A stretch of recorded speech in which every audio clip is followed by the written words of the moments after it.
Well, we're just sitting down here by the Fire Island Inlet. Just had some lunch. It's definitely a beautiful day here. A little windy, but beautiful. So,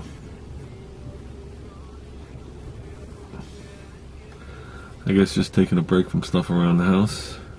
You know, meeting projects and stuff like that. Which we'll be back on tomorrow. Like you saw, the carburetor's done, came out good. I'm getting the 4-barrel to 2-barrel adapter.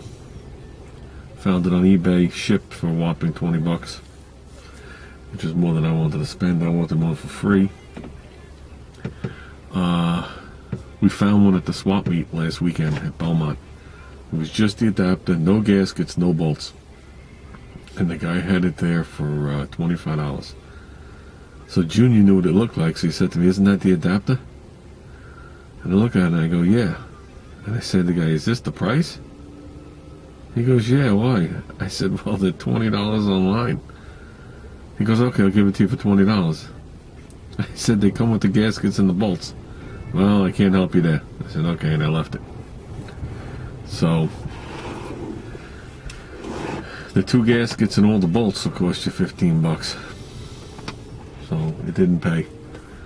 But, yeah, like I said, that'll give us a chance to test that carburetor out. Make sure the carburetor is good, so when we do the engine, you just put it on there and fire it up. And I mean, that'll be one less thing I have to worry about when I fire it up.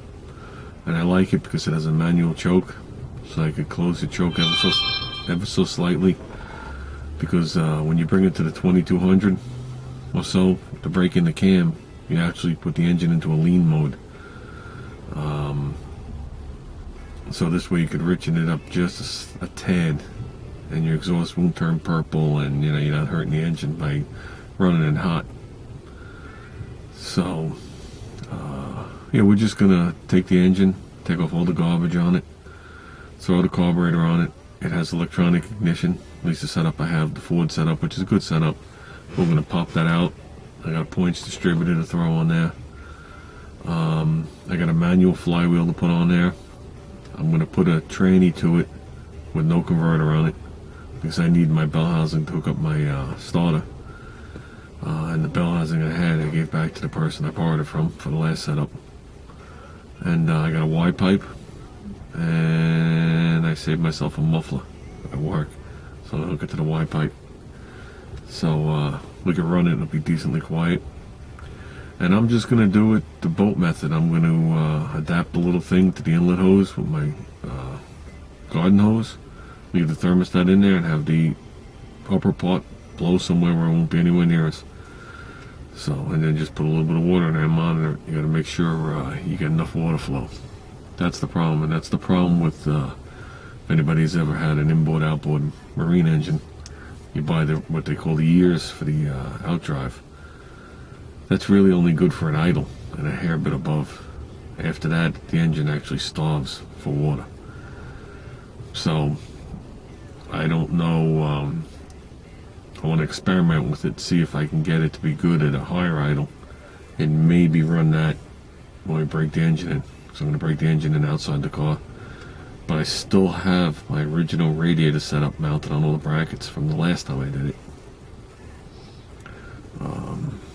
But that's over 10 years ago, and that thing's been outside, so it might have got water and frozen, cracked, who knows. So we'll see how all that works out. I'm hoping the hose method works.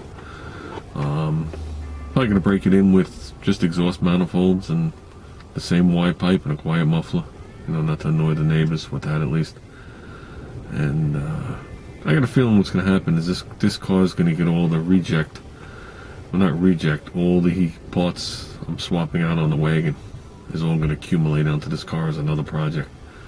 You know, like the headers and the exhaust and things like that as time go on. So, but I will quiet it up. We'll quiet the exhaust a little bit. It's a little obnoxious. You know what I mean?